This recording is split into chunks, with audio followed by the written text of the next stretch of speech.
আজি আপোনালোকক মই দেখাম একে সময়তে দুটা এপছ কেনেকৈ ব্যৱহাৰ কৰিব পাৰি আৰু কোনটো এপছৰ সহায়ত দুটা এপছ একেলগতে ব্যৱহাৰ কৰিব পাৰি তাকে আমি চাওঁ।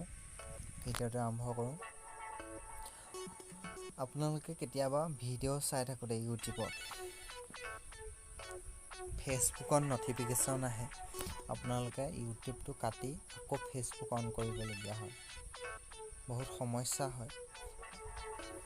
আৰু কেতিয়াবা ফেচবুক চাই থাকোঁতে ইউটিউবৰ নটিফিকেশ্যন আহে, ইউটিউব চাবলগীয়া হয়, কাটিবলগীয়া হয়। একে সময়তে দুটা এপছ কিদৰে ব্যৱহাৰ কৰিব পাৰে তাৰে মই দেখাই আছোঁ। আপোনালোকে চাওক, মোৰ ইউটিউব চেনেল হয়, ইউটিউব চেনেল বিমান কাটনি। আপোনালোকে সকলোৱে চাব ইউটিউব চেনেলটো। আৰু মোৰ ফেচবুক একাউণ্ট আছে। ফেচবুকত ফ'ল' কৰিব হ'লে বিমান কাটনি বুলি আছে, তলত দেখা পাইছে ভিডিঅ'টো। সেইটো মোৰ নিজৰ একাউণ্ট হয়, বিমান কাটনি। সেইটো মোৰ একাউণ্ট। কিদৰে একেটা সময়তে দুটা এপছ ইউজ কৰিব পাৰি। আপুনি ইউটিউব চাই থাকিব পাৰে আৰু ইউটিউবৰ লগতে এপছ ফেচবুকতো আপুনি মেছেজ কৰিব পাৰে।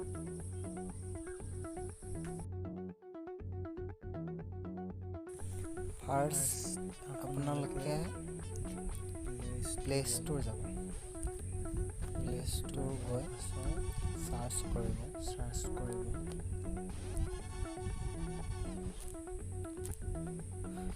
Dual browser.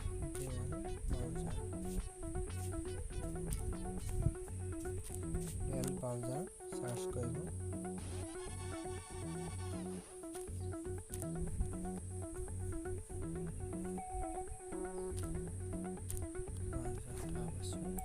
চাৰ্চ কৰাৰ পাছত দেখিব পাইছে, প্ৰথমতে ওলাইছে ডুৱেল ব্ৰাউজাৰ। মোৰ অলৰেডি ইনষ্টল কৰি থোৱা আছে, আপোনালোকে ইনষ্টল কৰি ল'ব। অ'পেন কৰিম, আপোনালোকে দেখাইছোঁ। ইনষ্টল কৰাৰ পাছত ইউটিউবৰ নিজৰ একাউণ্টটো লিংক কৰিব লাগিব। ওপৰত ফেচবুক, তলতো ফেচবুক, ওপৰত টুইটাৰ, তলত টুইটাৰ, এনেকৈ কৰি লগ কৰি থোৱা আছে। তাৰপাছত ইউটিউব অন কৰিম।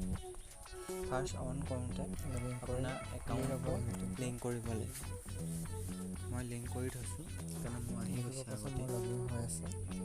এনেদৰে ওলাব, চাব পাৰে। মোৰ ইউটিউব চেনেল, মোৰ চেনেল ইউটিউব চেনেল বিমান কাটনি দেখিব পাইছে। বিমান কাটনি 4 ভিডিঅ'ছ আছে মোৰ। একেটা সময়তে দুটা এপছ কিদৰে ব্যৱহাৰ কৰিব চাব। এতিয়া টপ 1 বেকগ্ৰাউণ্ড মিউজিক, আৰু মই এতিয়া দেখুৱাম আপোনালোকক ফেচবুক। এইটো চলি থাকিবলৈ দিয়ক। ভিডিঅ'টো অন হৈছে, লগতে ফেচবুক।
কৰিছোঁ।